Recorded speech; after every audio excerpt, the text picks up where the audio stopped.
التي كنتم توعدون اصلوها اليوم بما كنتم تكفرون اليوم نختم على أفواههم وتكلمنا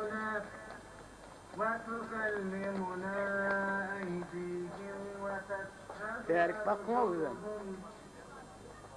أرجلهم بما كانتهم فما استطاعوا مضيا ولا يرجعون 1997 yılın 28 dekabri yekşemine şuun Hıdırolisan Meçidinin açılayan bunun katakları Hıdırolisan benne 1924 yılda təzirki bəhridən etrafının Kasyoloğunu yonqadında yerleşen daşı ovasını dünyaya o yönne 1912 yılın 8. Ağustos'ta Tüpüksüzde yogalı ünlörünü de ağrıda çıktı.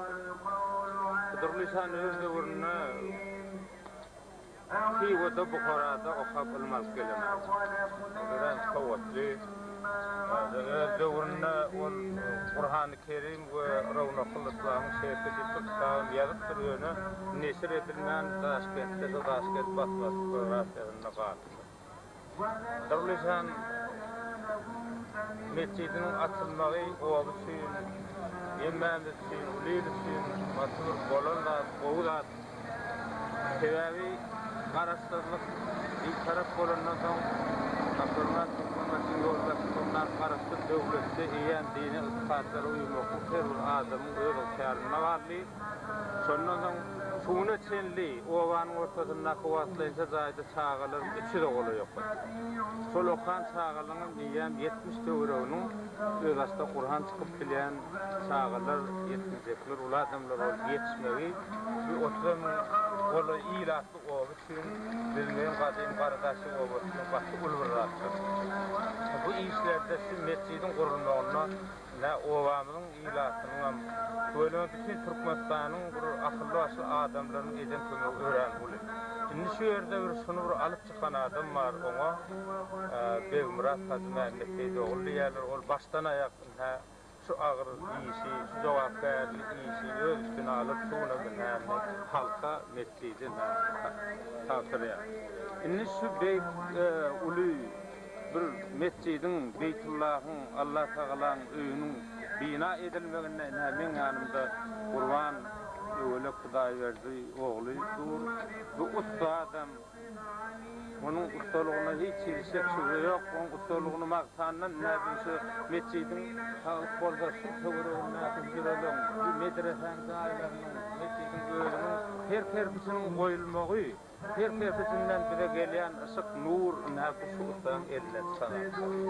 Tuğulunda yüz göz ettiğimizler bir mescidiyle ısvar alıp çıkmakta. Ona ya da bir ilmehsin sındırmakta eden işi kattı. Kurbanı da Murat Haza da bütün ulu ilimi Allah kenaatında sakladım. Kur'an'ım ayta Ne?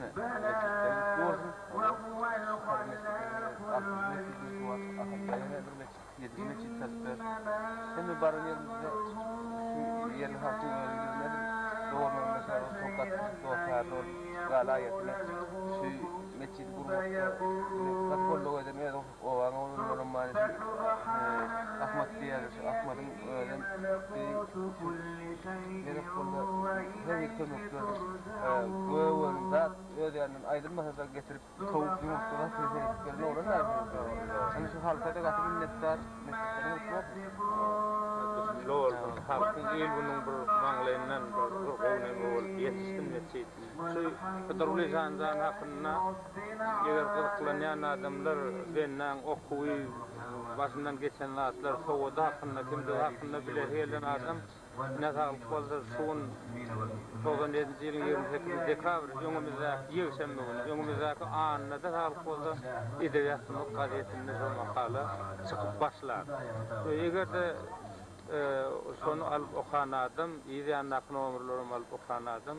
Hıdırlisan hakkında, mescid hakkında, owan adamlar hakkında, şuna golluk veren adamlar hakkında köp zatları bilerler. Çok sağ olun. Hacı nerede? Ha, beğendim. Haydi be. Bakacağım.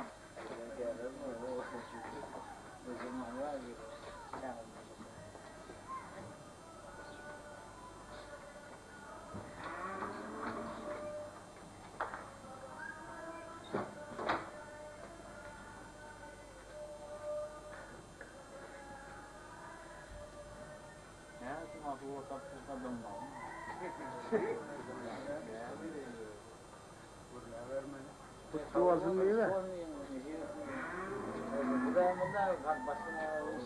Recep Hacı Aydın. Mene şimdi çiftalayandan hem ben hacı diyendir o. Katı olur. Bileyen yok şey var o tirmesi o.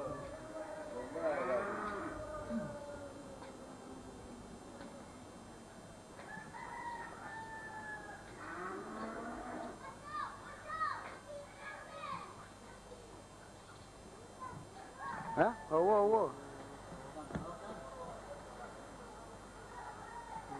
Nasıl var işler başladı? Stoğundan mesleği men adamı istedi slogandan istibara. Sağlanlan atlar kimler bular bir adını belirtin hani burayı tanıştıra yardım bu tarihi var. Çetin rolge safi bizim lomne safi olum tiri. Bırak diyelim. Bakırlar olum ünlü saf. Onun kadar yeni alene kurban. Atlarına yetiştiray. Bakırlar ki ne çok sana. Ana olum saverini Recep diyelim. Dördüncü dolarını. Beşinci dolarını akıl failin birin sponsorumuzdan bir tane ya gösterdik şu birin dağıtında yetiştiren olur. Ahmet diyelim versin yani. Öyle konuşmak mağul. Ondan sonra nasıl neyim ben doğru olun ol yavşu bırak diyelim. Bir kelde diyorum. Ama dersinden bir oran var. Onun birinden günler var olur. O dersinden ben yığın hemen koyarım bana karıştırdım. O da öyle diyelim.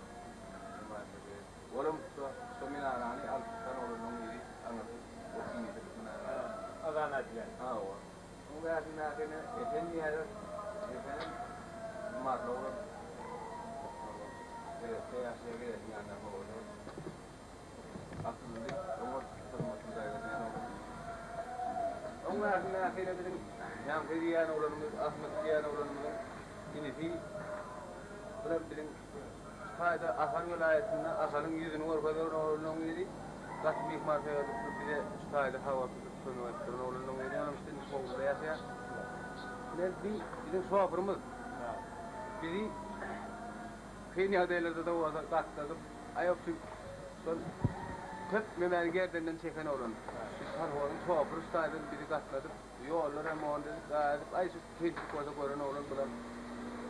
Hafal diyeler katkı uğrayan oğlunumuz. Katlaşan oğlunumuz. Ne bulan?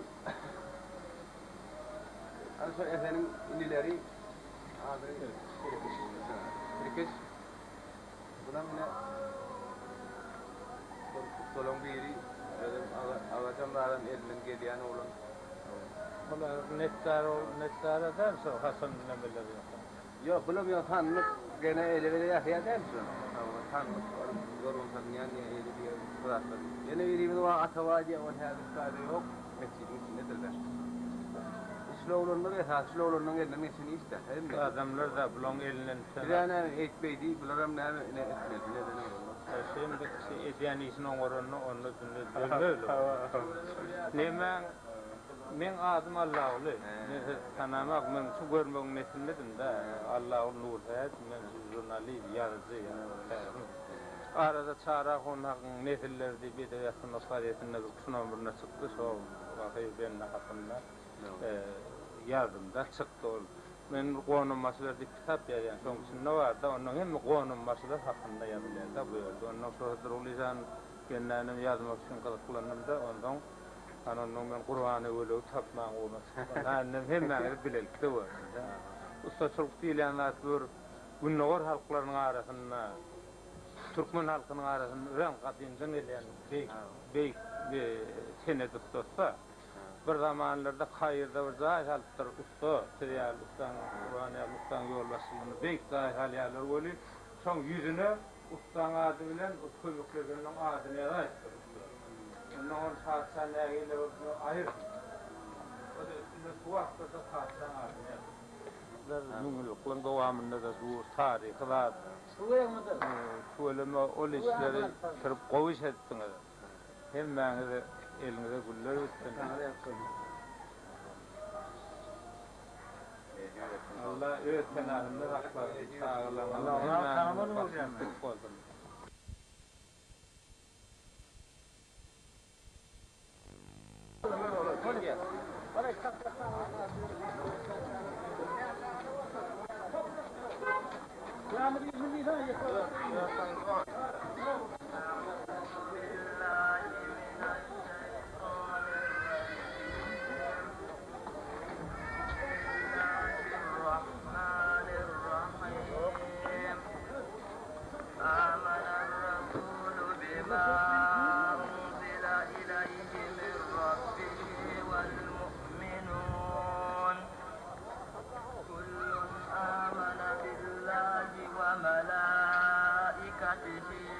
وكتبه ورسله لا نفرق بين أحد من رسله وقالوا سمعنا وأطعنا غفرانك ربنا وإليك المصير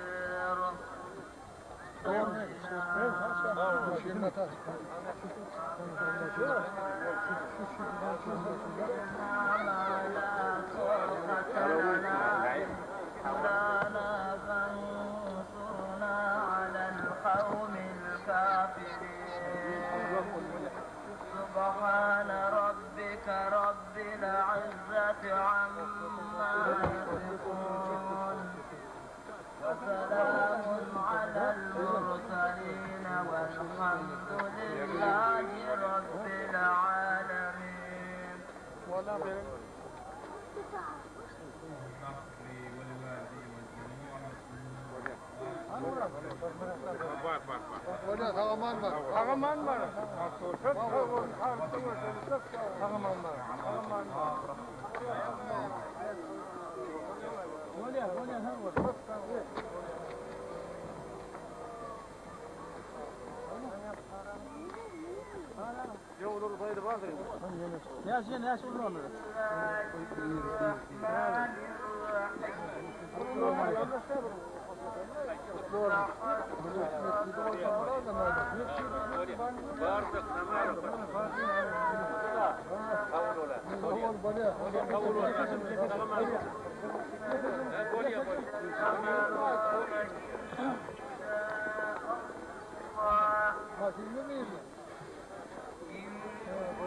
عن النبأ العظيم الذي هم فيه مختلفون كالعظم مهادا والجبال أوتادا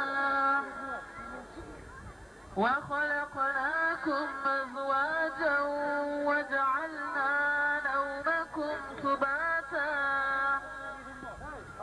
وجعلنا الليل لباسا وجعلنا النهار معاشا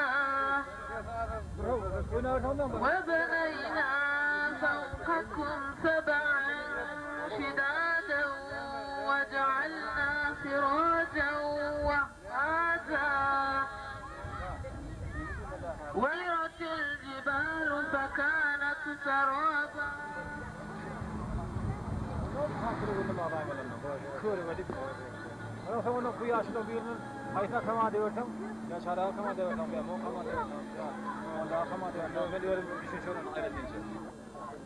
İlla çağırıp fileştir model geçer ile böyle. Bilek geçindir o da. O aylık yana iş bulmalarla ardından eğlenme geçiyor ama. Tamam, kaçmanın ayrına. Geçiyor çağırır. Hormatly yaşlılar 12 yanvarda ehli Türkmen halkı mukaddes günü hafire onun billah geçer. Hafire onun umut irasına bilmeyin olmasına acayip mescid bina edildi. Bun mescidin yanına bilmenin halkı mescidin açılmağının hatirasına bütün açılmanın bu dağdan hatirasına fakat veriyorlar sadakalar kabul. Allah'tan bilen 70 yılların mescid tane adamlar okap, Kur'an okap, tağalar okap, yetişen vaatlar. Ondan beri naşı 70 yıldan sonra şu kadar oluşan mescid açıldı. Bunun hem Türkmen halkı, bilmeyen halkı, şunun tağalarında gelip okap, yetişip, şimdi gelecekte bir topar hala tağalar yetişmek için kurulur şu mescid. Hem tağalarında bile gelip okumak, yurt parağatın olur, iyinin arasında yurt parağatın olur. Emme Müslümanlar içinde de bizim ehli Türkmen halkımıza nesip etsinler. Mutluya. Ya bizim şuun kuvun 70'ten beri biz hiç saat olsun aşağında var, hiç vakti mescid beylekin görmedik, önküler yumuştular, ettiler, teyzedenler. Öz ovamızda ağzı bir halk bolup ha, ve Murat Ağa yol bastı bolup, hem harekatı giyce uni ılgap, bütün halk için hizmet edecek, gelecek çağlar için, ilim vermek için, Burhan hem Moğollamız var, gaye şükür, 70-80 oğlunu alt çıktı şu var. Hem zaten Burhan verip sadakaları, sadaka doğalarını okaptır. Hem halk özü gelecek çağlar, şöllevletli olsun, gelecek çağlar şu okuyu halallık bilen alt bitmeyini, Moğollamın eline kov olup yetişmeyin çağlar, kov olsun, daim yol versin, yüreklerini ırakayım, versin. Allah Teala ona Moğollamın giyce unni, dik dur giyce unni, Mevmurad Ağa mescidi yetişti, şu günüm bilmeyin ovasına ulur mescid geleceğe deyip, ulur mescid şu adet deyip geleceğe yetiştirdi, sağ olsun Moğollamızım, Mevmurad'ım, uluyla kömek verdi. Bütün idareler kömek verdi, yolbaşçılar kömek verdi. Prezident dem gelip gitti aradı. Hep sağ olun verdi, sağ olmasa hem mi bilmeyin olurlar. Bütün halka sağ olun. Biz şu bizim orta doğrunu 70 yıllar sol teastardan ayrılansa 70 yıllar mescid tarafı görülmeyen gelen halk bizim aslı dinimiz yitmelik için, dinimiz yöremek için şumat bizim şunkun bilmeyen ovasında Hıdırgı İşan adına mescid açar. Bir acayip kımırdan Goğu'da, Goğu ülü mescid oldu. Bütün bilmeyenin halkımız ağır halk.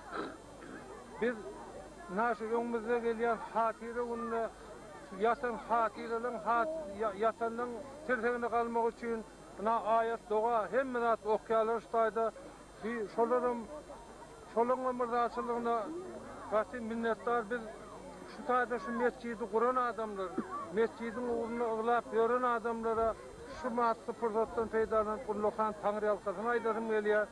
Oňa misletine bizim şu matlarky mescidimiz açylmagyna, diniň ýöremegine, diniň ulaga gidip bizden meýlap biz dine näýle esas etsek etmek üçin prezidentimiz ýol açdy.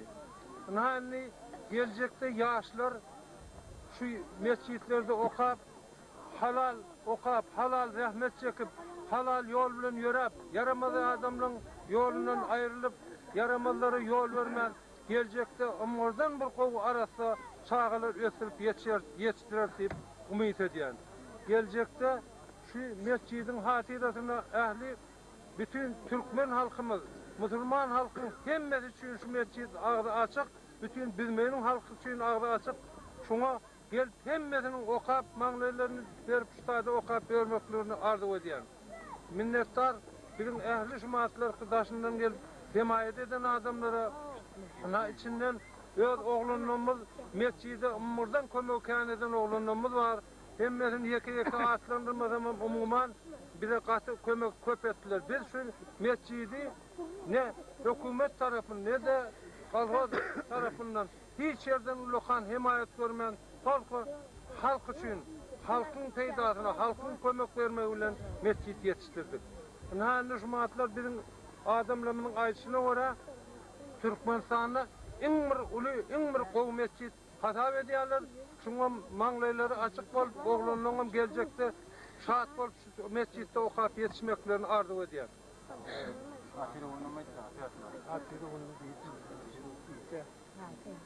Musulmanlar dogollar ha täze mescidin bilen mübarek bolsun. Biz de hatira muni. O hem musulmanlar, Türkmenistan musulmanlary geçenlerini ýatlap hatira edip, gad edip, ölleri şylap, şolun bir ruhlarını sap bolmaklaryny Hudaý Taaladan dilek durlar. Ha şu mescidde şu münasibetli şu teneden öňünde açyldy. Bu mescid elbette bir agly birligiň bir ojagy bolar inşallah. Hudaýda hem adamlar bir agda bakýarlar, diňe agly birligiň gurulmagy diýe. Şu mescidden maksadymyz şol diňe owa adamlary, halal adamlary, arasa adamlary, ýaşlary bir gowy, bir ýurduny, özüniň ýol başçysyny söýýän halal adamlar bolup ýetişmekden başga maksadymyz ýok. İnşallah umyt edýän şu mescid gelecekde de şu musulmanlara hemmesi üçin açyk bolar. Hem musulmanlar şundan peýdalanarlar. Beş wagt namaz okular, tertip düzgün wagt nesihat edip durar. Ýaşlarymyza Qur'an öwrediler. Bizim mukaddes kitabymyz hemmelerimiz musulman 70 ýyl mundan ozal şu taýdaky mescidin ýerinden Allah Taalaň iradesi bilen ýönküden gowrak bolup mescid bina boldy. Kan harçlar bilen, zatlar bilen hemmelerimize mübarek bolsun. Hatira günde edýän sadakalaryňyz, bu edýän sadakalaryňyz, haýr hasanatlaryňyň hemmesi Hudaý Taala özüniň fazla keremi bilen kabul etsin. Bismillahirrahmanirrahim.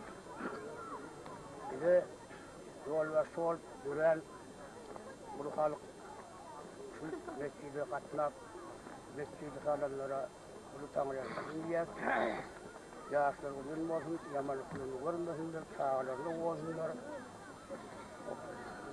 70 yılın dowamında bizde mescid bilenler bolmadı. Şimdi Hudaýa şükür mescid salındı, mescid boldu.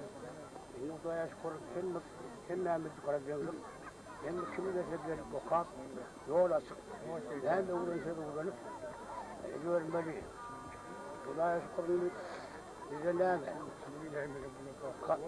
Her bir adam gör, erkine özünü Lafazlarını bilen diyarı bize böyle geçmişleri kaydık verdi. Yoksa dertleş olur ayrı. Şimdi ömrümün bakın hava. Bırak. Bu ne şey? Bu esası mescidde sebep olan adam.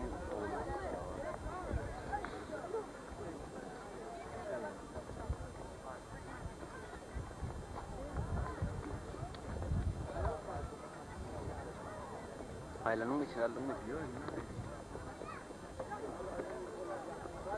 Aslında bir erken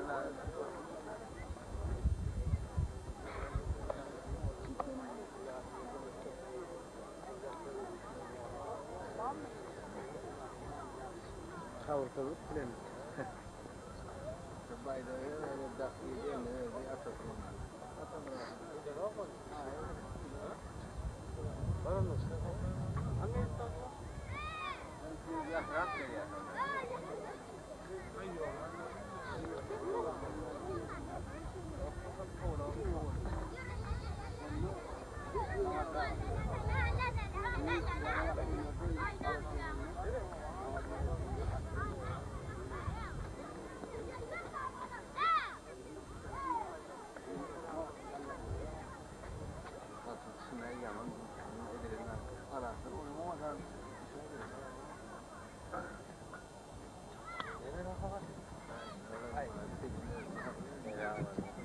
Değil mi?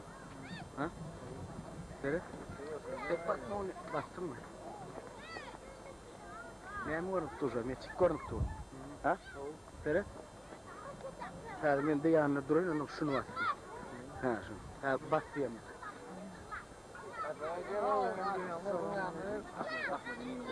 Bas şunu. Bas vur. Hayır hayır. Ama değil.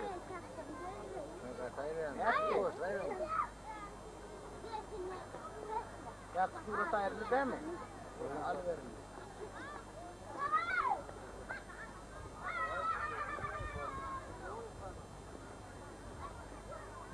Beden mi olsun öyle bu geçidin.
Kafa darıçı.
Adam çoğu şey bilmeyen halkı şu mesleği hüvetiyle halk politikası, halk sözcülüğü bilmem şu mesleği şunun açığa biz bütün Türkmen halkımıza, Müslüman halkımıza, ovamıza hemmetin behriydi için, hemmetin için yeterim ve bilmeyen halkımıza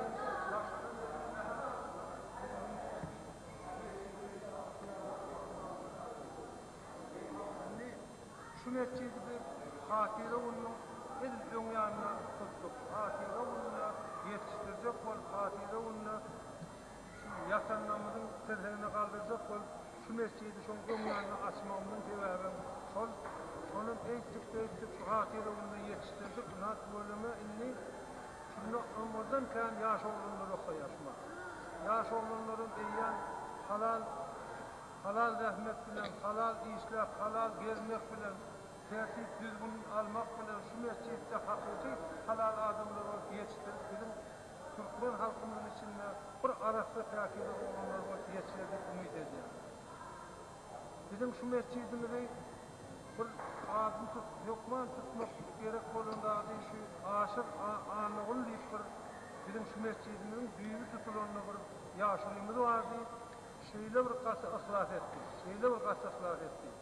O benimle şu mescidin içinde yeki defa adan aydılıp şu adanın kesinleştim öldüm ömürda deyip yörün adam şu mescidin açılmağına varmaz. O benimle aradan çıktı.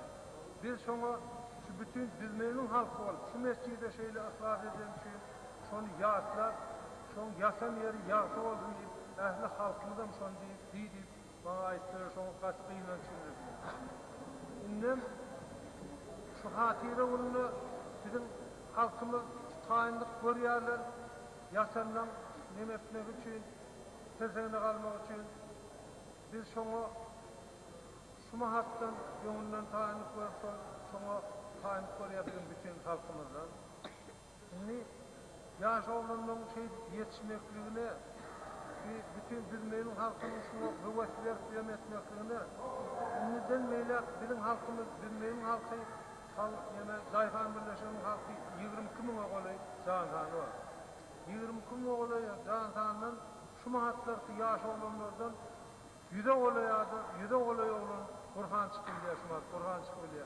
O bizim bilmeyenimiz için katı ulluktan bağlı.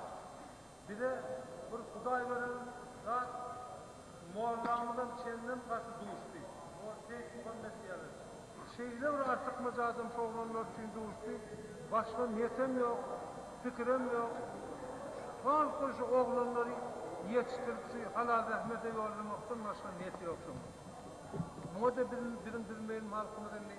Şademin gelip şademin şu muğla soğuduğundan da şeyle kuvvet ediyor. Şimdi ben diyecek lazım, bundan başka da bizim şu mescidimizi kuran adamlar var. Mescidimizi kurmağa ulan adamlar var. Bunlar için Gellallah verdi diye, Oral Mehmet Kullu diye, Hakamrat diye, Göklü Baba diye, Derya diye. Şular yalan adamlar şuna giyce unni diyemen ıglak verdiler. Şularının şu eden rahmeti yerine düştüğü olsun. Kent Tanrı yaptırın veriyen, lokan minnettarlık ediyen şunun eden işlerine. Bütün bilmeyenin halkım bana şolara Tanrı yaptırın verdi. Geriyse kalklarından çıkıp şol adamlara Tanrı yaptırın verdi. Naşi fırsattan feydalanıp şolara da Tanrı yaptırmaydı. İnden ben has bunu açıkladım. Bizim dinimizi, bizim prezidentimiz açık verdi. Dini açık verdi. Eğer dini açmadık burada şu çağırlar, şu niyalık yağdayla var, oturmamayacaklar, okuyamamayacaklar. Şu dini prezidentin açanlığı için bizim ehli bilmeyen halkın adından prezidentimize uzak ömür, uzak yaş, uzak vakit işinde nemeden sadaka gelenler için hem sadakanız kabul olsun, hatire onunla da hemmeniz ayet tevhir edip şu mahattan, şu yatanın hatiresine ayet tevhir etmekliğinde arzu ediyen. Tanrı halkasın, kabul olsun, mescidini kutlu olsun, düşümlü olsun. Hem işe şunu, şu yaşlar yetişip, kan zeminle okap yetişmekliğinde arzu ediyen.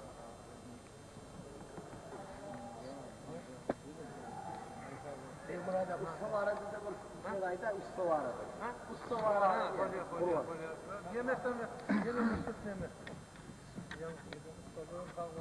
O şey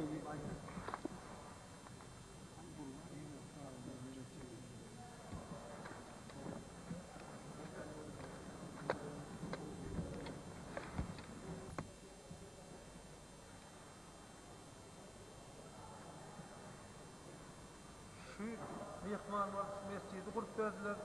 Şol mescidi kuran ustalarımızın can sağ olsun, ömrü uzak olsun, devleti kıyam olsun, çağalarını olsunlar. Şol adamları da ebedilik ve Tanrı yapsasına ediyor. Şolun minnettarlığından sonra bizlere de ifade ediyor.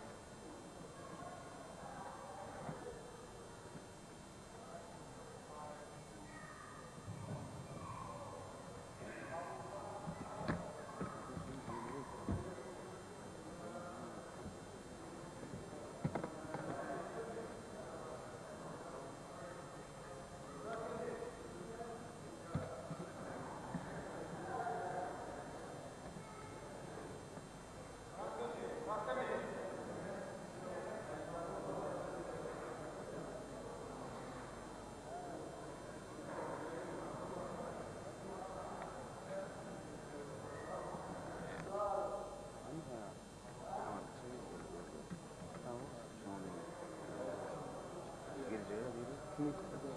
Ya ben nasıl gireyim? He o. Doğru. Kim gitti onlar? Atay sarmış kadaydı ya. Kaç koydu var? Var kaçıyor mu? Onun var var. Helvasın var bizim var. Tek tane seyredip koydaydı mı? Hiç.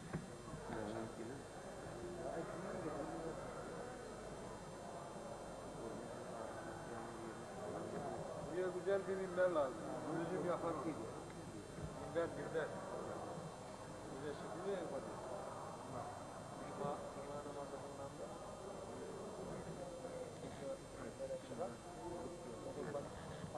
Bir tane de kürsü olması gerek var. Yani şimdi oturduğu yere doğru yakışır bir kürsü lazım. Şimdi dersi güzel bir işte bu şeyi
فويل للمصلين الذين هم عن صلاتهم ساهون الذين هم يراءون ويمنعون الماعون سبحان ربك رب العزة عما يصفون وسلام على المرسلين والحمد لله رب العالمين.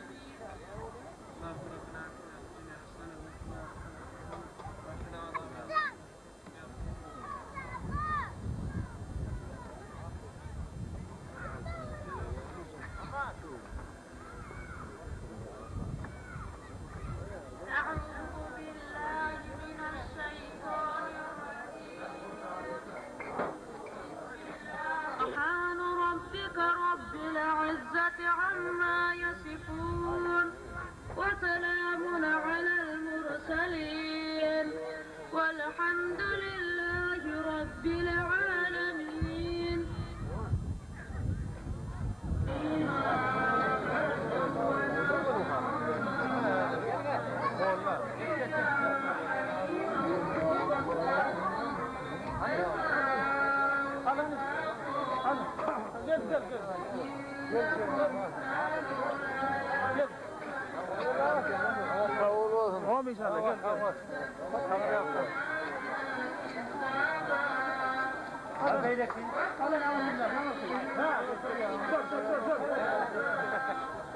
Sol. Sana gel kadın oğlan. Sana gel kadın. Oğlanlar. Sen ne yapıyorsun? Başka. Sana yapsam devletin altın çağalığında onun durmuşunda onun. Bestiyanın hemen de o. Bestiyanın mı? Hemen de anırmaz tanrı alsam ne geldi. Allah ömrümüz köp olsun. Yaşımız büyüm olsun. Durmuşunda düzgününde onun. Var ya. Ne olur?